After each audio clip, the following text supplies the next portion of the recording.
I am scheduled to go to Pakistan in the middle of this month, and that is for a meeting of the SCO heads of government. I'm not going there to discuss India-Pakistan relations.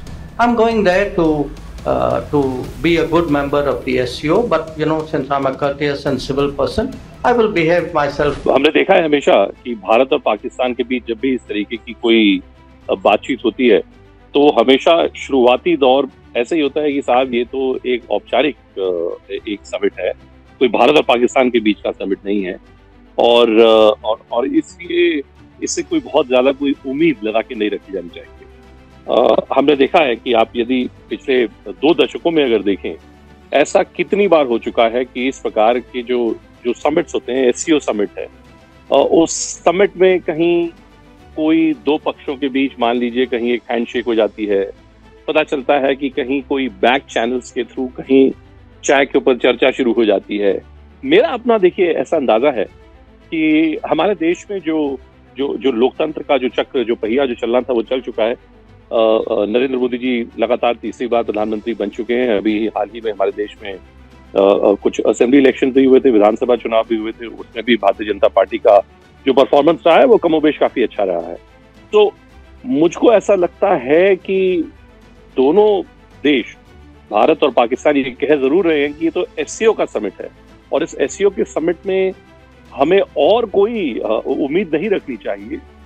लेकिन मेरा ऐसा अंदेशा है, मैं आपको जानकारी नहीं दे रहा हूं, मेरा ऐसा अंदेशा है कि कुछ न कुछ नया इस ट्रिप के बाद निकलकर जरूर आने वाला। अब वो किस शेप में होगा, किस फॉर्म में होगा, किस स्वरूप में होगा, ये देखने वाली बात है।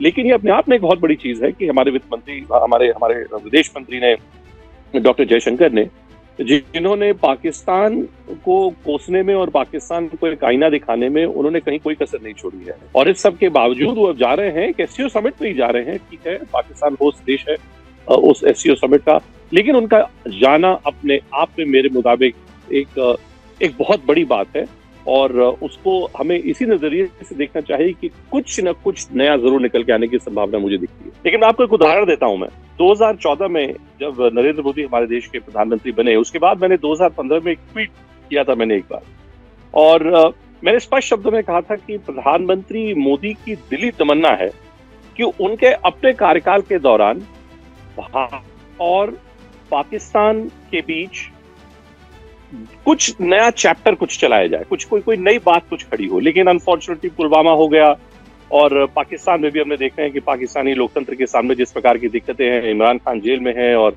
विभिन्न मुश्किलों से जो आपके देश को जो सामना करना पड़ रहा है, उसके कारण भारत को ऐसा लगता है कि फिलहाल पाकिस्तान से बात की जाए तो बात भला किससे की जाए। लेकिन ऐसा प्रधानमंत्री मोदी के मन में जरूर है कि भारत और पाकिस्तान के बीच कभी ना कभी तो कुछ दोस्ताना संबंध हो और उनके अपने कार्यकाल में ही हो। अब देखिए, उन्होंने हमारे देश के स्वतंत्र भारत के जवाहरलाल नेहरू जी जो प्रधानमंत्री थे सबसे लंबे समय तक के, उन्होंने उनका रिकॉर्ड उन्होंने इक्वल कर लिया है। तो नरेंद्र मोदी जी को भारत में और कुछ देखिए अचीव करने के लिए कुछ बचा नहीं है राजनीतिक तौर पे उनके पास। वो जो करना चाहते थे उन्होंने वो सब कर लिया है। अब पाकिस्तान का जो मसला है वो उनके शासन काल में अभी भी एक पेचीदा मसला बना हुआ है।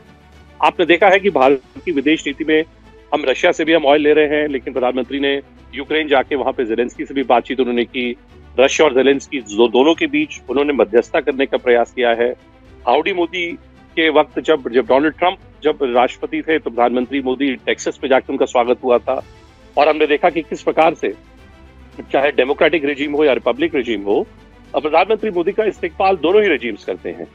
हमने देखा कि किस प्रकार से उनको एक यूएस जॉइंट सेनेट में उनको अपनी बात रखने का उनको मौका दिया गया और ये ऐसा ऑनर है जो कभी लोगों को दिया जाता है।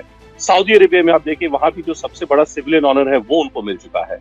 तो पूरे के पूरे विश्व में प्रधानमंत्री मोदी का जो डंका पिटना था वो पिट चुका है और वो उनकी एक एक्सेप्टेबिलिटी एक ग्लोबल स्टेज पे है।